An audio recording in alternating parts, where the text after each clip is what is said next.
Now, who else do we have on this this list of potential funders of Netanyahu? So we have Zach Gertler. Zach Gertler is somebody who donated £100,000 to Michael Gove, the current head of the Ministry for Levelling Up, and somebody who has taken it upon himself to identify several pro-Palestinian organizations in this organization and attempt to smear them with the tag extremist. Who else do we have? Manny Weiss, another individual who has been found to fund Michael Gove. Who else do we have on this list of individuals?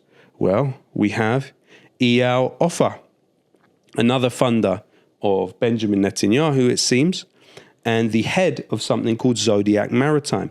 Now, Zodiac Maritime is a British shipping company which was found to be an arm of Israeli intelligence and was an essential component of assassinations in the region against members of the resistance factions.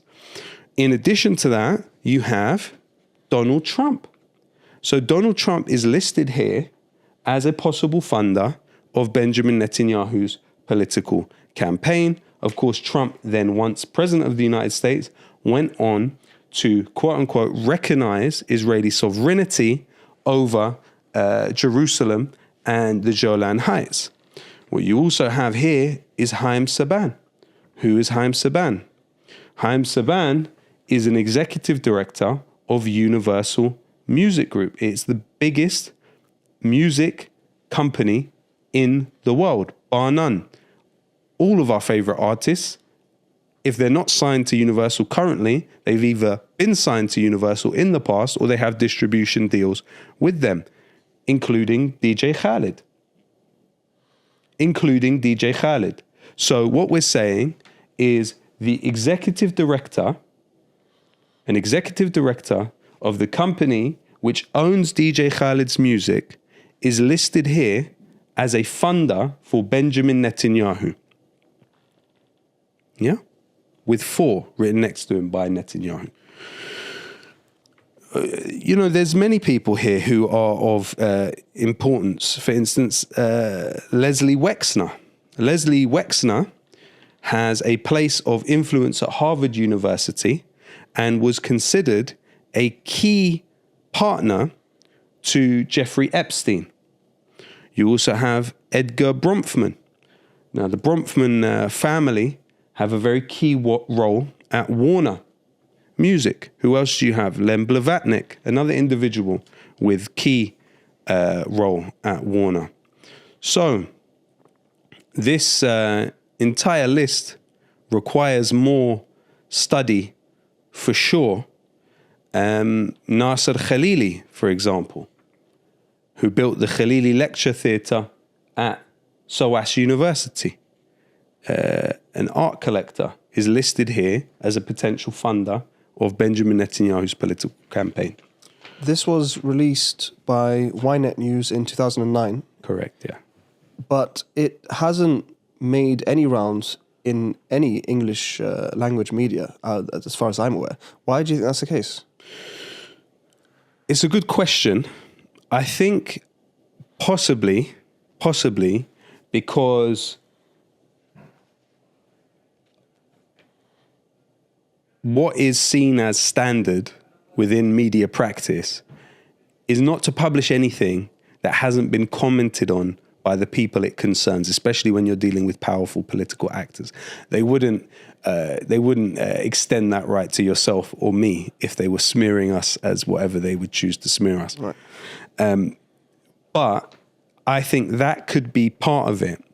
I'll tell you something interesting that followed was Netanyahu approached the children of Rupert Murdoch and asked them to buy this newspaper. Wow. A couple of years after this was published. Another interesting figure you have here is Gerald Ronson.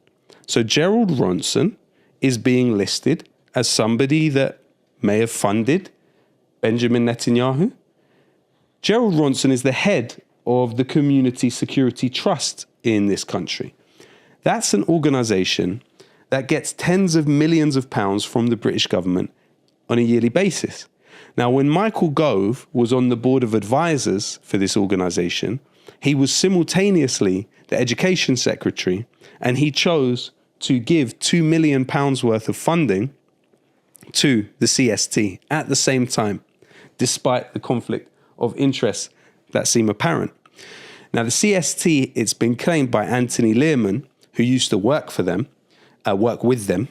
He's from the Institute for Jewish Policy Research.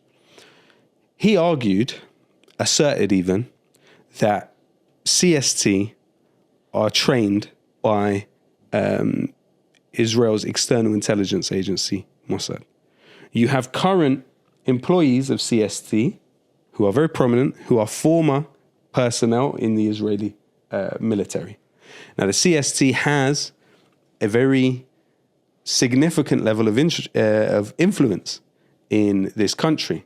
So, for example, when there was the uprising that accompanied Ma'rakat Sayf al-Quds in 2021 within schools, so students came out standing with Palestine, Gavin Williamson, that time the education minister, came out with a statement that in order to deal with the uptick in quote-unquote anti-Semitism in British schools, the schools should use CST. So that's headed by a convicted fraudster, Gerald Ronson, who seems to have been a funder of Benjamin Netanyahu. Surely this is all in the public interest.